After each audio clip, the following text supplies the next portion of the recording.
Cinema മേഖലയിൽ യാതൊരു പാരമ്പര്യമോ പശ്ചാത്തലമോ ഒന്നുമില്ലാതെ സിനിമയിലേക്ക് കടന്നുവന്ന് മലയാളി പ്രേക്ഷകർക്ക് ഏറെ പ്രിയപ്പെട്ട നടനായി മാറിയ താരമാണ് സൈജു കുറുപ്പ്. അറക്കൽ അബു എന്ന് കേട്ടാൽ ഇന്നും ചിരി പടരും ഓരോ മലയാളി പ്രേക്ഷകന്റെയും ചുണ്ടത്ത്. ഈ അടുത്തിറങ്ങിയ അഭിലാഷം എന്ന ചിത്രത്തിലും പ്രേക്ഷകരുടെ പ്രതീക്ഷ അദ്ദേഹം കെടുത്തിയില്ല. സ്വന്തം പേരിനേക്കാൾ കൂടുതൽ കഥാപാത്രങ്ങളുടെ പേരിൽ അറിയപ്പെടുന്ന നടൻ. ഹരിഹരന്റെ സംവിധാനത്തിലൊരുങ്ങിയ 2005 പുറത്തിറങ്ങിയ മയൂഖത്തിലെ ഉണ്ണിക്കേശവൻ എന്ന നായക കഥാപാത്രത്തെ അവതരിപ്പിച്ചാണ് സൈജു കുറുപ്പ് സിനിമയിലെത്തിയത്. പിന്നീട് നായകനായും സഹനടനായും വില്ലനായും തമാശക്കാരനായും സൈജു മലയാളികളെ കയ്യിലെടുത്തു. മലയാള സിനിമയിൽ സജീവമായിരുന്നെങ്കിലും കോമഡി വേഷങ്ങളിലൂടെയാണ് താരം ഏറെ ശ്രദ്ധിക്കപ്പെട്ടത്. കോമഡിയും തനിക്ക് വഴങ്ങുമെന്ന് സൈജു പലതവണ തെളിയിച്ചു. ഇന്ന് മലയാള സിനിമയിൽ സൈജു കുറുപ്പ് ചെയ്യാത്തൊരു വേഷവുമില്ല എന്ന് വേണം പറയാൻ. ഏതു തരത്തിലുള്ള വേഷവും അനായാസം ചെയ്ത് ഫലിപ്പിക്കാൻ കഴിയുമെന്ന് സൈജു തന്റെ അഭിനയ മികവിലൂടെ തെളിയിച്ചു. അതിനാൽ മലയാളികളുടെ മനസ്സിൽ ഒരു ഇടം നേടാൻ താരത്തിന് സാധിച്ചു. ആലപ്പുഴ ജില്ലയിലെ ചേർത്തല താലൂക്കിലെ പാണാവള്ളി എന്ന ഗ്രാമത്തിൽ എൻ ഗോവിന്ദക്കുറുപ്പിന്റെയും ശോഭനയുടെയും മകനായി 1979 മാർച്ച് 12-നാണ് സൈജു കുറുപ്പ് ജനിക്കുന്നത്. പ്രാഥമിക വിദ്യാഭ്യാസത്തിനു ശേഷം നാഗ്പൂരിലെ RKN കോളേജിൽ നിന്ന് എഞ്ചിനീയറിംഗ് ബിരുദം നേടി. വിദ്യാഭ്യാസത്തിനു ശേഷം എയർടെൽ കമ്പനിയിൽ ജോലി ചെയ്യുകയായിരുന്ന സൈജു പ്രശസ്ത പിന്നണി ഗായകനായ MG ശ്രീകുമാറിനെ പരിചയപ്പെട്ടതാണ് ജീവിതത്തിൽ വഴിത്തിരിവായത്. ഹരിഹരൻ സംവിധാനം ചെയ്യുന്ന പുതിയ സിനിമയിലേക്ക് നായകനായി അഭിനയിക്കുവാൻ ഒരു പുതുമുഖ നടനെ തേടുന്നുണ്ടെന്നും MG ശ്രീകുമാർ സൈജുവിനോട് പറഞ്ഞതിൽ പ്രകാരം സൈജു ഹരിഹരനെ പോയി കാണുകയും ഹരിഹരൻ തന്റെ സിനിമയിലെ നായകനായി സൈജുവിനെ തിരഞ്ഞെടുക്കുകയും ചെയ്തു. സൈജു കുറുപ്പ് നായകനായി അഭിനയിച്ച് ഹരിഹരൻ സംവിധാനം ചെയ്ത മയൂഖം എന്ന സിനിമ 2005-ലാണ് റിലീസായത്. ഹരിഹരന്റെ സിനിമയിൽ അഭിനയിച്ച നടൻ എന്നത് മറ്റു സംവിധായകരുടെ സിനിമകളിൽ അവസരം കിട്ടാൻ സൈജുവിന് സഹായകരമായി. പിന്നീട് നിരവധി സിനിമകളിൽ നായകനായും സഹതാരമായും വില്ലനായും വേഷമിട്ടു. 2015-ൽ റിലീസായ ആട് എന്ന സിനിമയിലെ അറക്കൽ അബു എന്ന കോമഡി റോൾ വളരെയധികം പ്രേക്ഷക പ്രീതി നേടിയതിനെ തുടർന്ന് സൈജു കോമഡി റോളുകളിലേക്ക് വഴിമാറി. ഇതുവരെ 100-ലധികം മലയാള സിനിമകളിൽ അഭിനയിച്ച സൈജു ഏതാനും തമിഴ് സിനിമകളിലും വേഷമിട്ടു. ആഴമുള്ള കണ്ണുകളും പരുക്കൻ മുഖഭാവമുള്ള നായകൻ. മയൂഖത്തിലെ ആ നായകനെ കണ്ടപ്പോൾ ഇയാൾക്കൊരു വില്ലൻ ടച്ച് ഉണ്ടെന്നാണ് അന്ന് പലരും പറഞ്ഞത്. പക്ഷേ മലയാള സിനിമ പല വ്യവസ്ഥാപിത സങ്കല്പങ്ങളെയും പൊളിച്ചടക്കുന്ന സമയത്ത് കൊമേഡിയൻ വില്ലനും വില്ലൻ നായകനും നായകൻ പ്രതിനായകനും ഒക്കെയാകുന്ന കാലത്ത് അയാളൊരു കൊമേഡിയനായി. ആ ഉണ്ടക്കണ്ണുകളും പരുക്കൻ മുഖഭാവങ്ങളും വെച്ച് തന്നെ ചില നോട്ടങ്ങളിലൂടെയും ചിരികളിലൂടെയും സംഭാഷണങ്ങളൊന്നുമില്ലാതെ തന്നെ ആസ്വാദകരെ രസിപ്പിച്ചു. മയൂഖത്തിലെ ഉണ്ണിക്കേശവനിൽ നിന്നുള്ള സൈജു കുറുപ്പ് എന്ന നടന്റെ യാത്ര ഏറെ പരീക്ഷണങ്ങളും നിറഞ്ഞതായിരുന്നു. പതുക്കെയാണെങ്കിലും പ്രസക്തമായൊരു കരിയർ ഗ്രാഫായിരുന്നു അദ്ദേഹത്തിൻ്റെത്. നായകനായി തന്നെ അരങ്ങേറാൻ സാധിച്ചെങ്കിലും പിന്നീട് അത് നിലനിർത്താൻ നടന് കഴിഞ്ഞില്ല. മയൂഖം നല്ല സിനിമയായിരുന്നിട്ടും ബോക്സ് ഓഫീസിൽ തിളങ്ങിയില്ല. പിന്നാലെ സൈജുവും തകർന്നുവെന്ന് പലരും വിധി എഴുതി. എന്നാൽ 2006-ൽ ഷാജി കൈലാസിന്റെ ബാബ കല്യാണിയിൽ താഹിർ മുഹമ്മദ് എന്ന ഉജ്ജ്വല കഥാപാത്രം അദ്ദേഹത്തിന് കൈവന്നു. ഗെറ്റപ്പ് കൊണ്ട ആ കഥാപാത്രം സൈജുവിന് നന്നായി ഇണങ്ങി.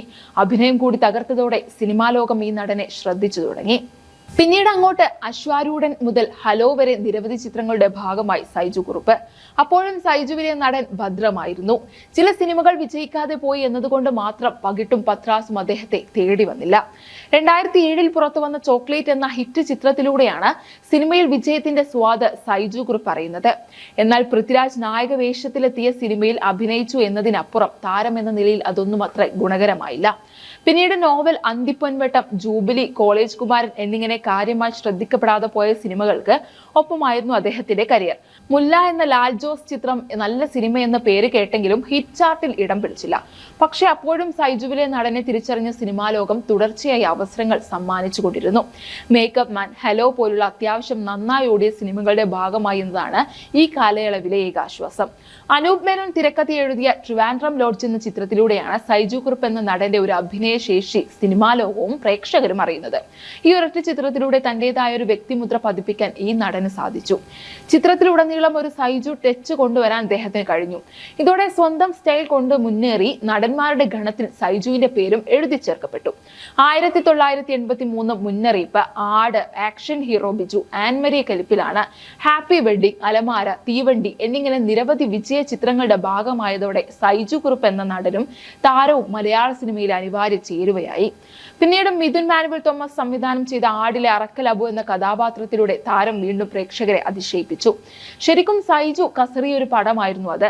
ഈ ചിത്രത്തിലെ ഓരോ ഡയലോഗും മലയാളി ഏറ്റെടുത്തു. അത് തിയേറ്ററുകളിൽ ചിരിയുടെ മാലപ്പടക്കം തീർത്തു. പിൽക്കാലം ട്രോളർമാർ അത് ആഘോഷപൂർവ്വം ഏറ്റെടുത്തു. പിന്നീട് അങ്ങോട്ട് ഒട്ടേറെ ഹാസ്യരസപ്രധാനമായ വേഷങ്ങൾ അദ്ദേഹം അവതരിപ്പിച്ചു. ഉപചാരപൂർവ്വം ഗുണ്ടാജയൻ, അന്താക്ഷരി, എങ്കിലും ചന്ദ്രികെ, ജാനകി ജാനെ, സമീപകാലത്ത് പ്രേക്ഷക കയ്യടി നേടിയ ചിത്രങ്ങളിലെല്ലാം സൈജുവിന്റെ കയ്യൊപ്പുണ്ടായിരുന്നു. മാളികപ്പുറം, ആൻഡ്രോയിഡ് കുഞ്ഞപ്പൻ എന്നീ ചിത്രങ്ങളിലൊക്കെ തന്നെ നായകനല്ലാതെ തന്നെ ശ്രദ്ധേയമായ പ്രകടനത്തിലൂടെ സൈജു ഗ്രൂപ്പ് ഞെട്ടിച്ചു. 2 പതിറ്റാണ്ടിനുള്ളിൽ 100-ലധികം സിനിമകളിൽ അഭിനയിച്ച് തകർത്ത് സൈജു ഗ്രൂപ്പ് മലയാളത്തിന് പുറമെ തമിഴിലും തന്റെ സാന്നിധ്യം അറിയിച്ചു. അഭിനയത്തിൽ മാത്രം ശ്രദ്ധ കേന്ദ്രീകരിച്ച സൈജു ഗ്രൂപ്പ് 2024-ൽ ഭരതനാട്യം എന്ന ചിത്രത്തിലൂടെ നിർമ്മാതാവിന്റെ കുപ്പായവും അണിഞ്ഞു. നല്ല സിനിമയെന്ന് വ്യാപകമായ അഭിപ്രായം ഉയർന്നെങ്കിലും തിയേറ്ററിൽ വേണ്ടത്ര വിജയം നേടാൻ സാധിച്ചില്ല. എന്നാൽ OTT-യിൽ വലിയ സ്വീകാര്യതയാണ് സിനിമയ്ക്ക് ലഭിച്ചത്. സൈജു വളരെ രസകരമായി ഹ്യൂമർ ടച്ചുള്ള കഥാപാത്രം ചെയ്തിരിക്കുന്നുവെന്ന് സോഷ്യൽ മീഡിയകളിൽ അഭിപ്രായങ്ങൾ ഉയർന്നു. അത്യാവശ്യം കണ്ടുകൊണ്ടിരിക്കാവുന്ന പ്രായഭേദമന്യേ എല്ലാവർക്കും രസിക്കുന്ന ഒരു സിനിമയാണ് ഭരതനാട്യം. പുതുതലമുറയ്ക്കൊപ്പം പഴയ തലമുറയ്ക്കും ഇത് ചിത്രം ഇഷ്ടമായി. നടൻ എന്ന നിലയിൽ സൈജു ഗ്രൂപ്പിന്റെ പൂർണ്ണതയുള്ള മുഖം നാം കാണുന്നത് അദ്ദേഹം സ്വന്തമായി നിർമ്മിച്ച ഭരതനാട്യത്തിലാണ്. തിയേറ്ററിൽ അജ്ഞാതമായ കാരണങ്ങളാൽ മുന്നേറാതെ പോയ ചിത്രം ആമസോൺ പ്രൈമിൽ വന്ന ശേഷം സൈബറിടങ്ങളിൽ വൻ ചർച്ചകൾക്ക് വഴിതെളിച്ചിരിക്കുകയാണ്. മലയാളികൾ അർഹിക്കുന്ന തലത്തിൽ തിരിച്ചറിയപ്പെടാതെ പോയ സിനിമ എന്ന് തന്നെ ഭരതനാട്യത്തെ വിശേഷിപ്പിക്കാം. എന്തായാലും തിയേറ്ററിൽ ചുവട് തെറ്റിയ ഭരതനാട്യം OTT-യിൽ ചൊടിയോടെ മുന്നേറുമ്പോൾ ദാ വരുന്നു സോണി ലൈവിൽ വെബ്ര സീരീസ് ജയ് മഹേന്ദ്രൻ.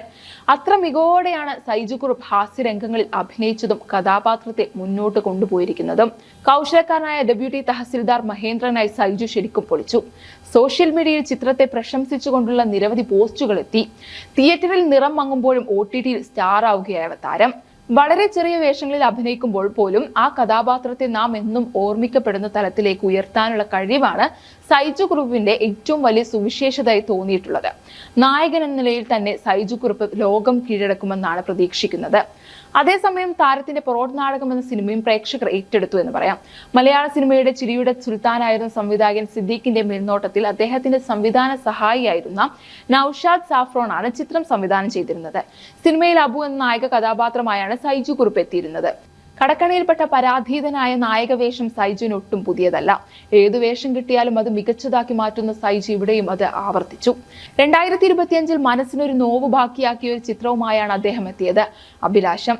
ഷംസു സൈബ സംവിധാനം ചെയ്ത ഒരു പ്രണയ ചിത്രമാണ് അഭിലാഷം. സൈജു ഗ്രൂപ്പ്, തൻവീറാം എന്നിവരായിരുന്നു പ്രധാന വേഷങ്ങളിലെത്തിയത്.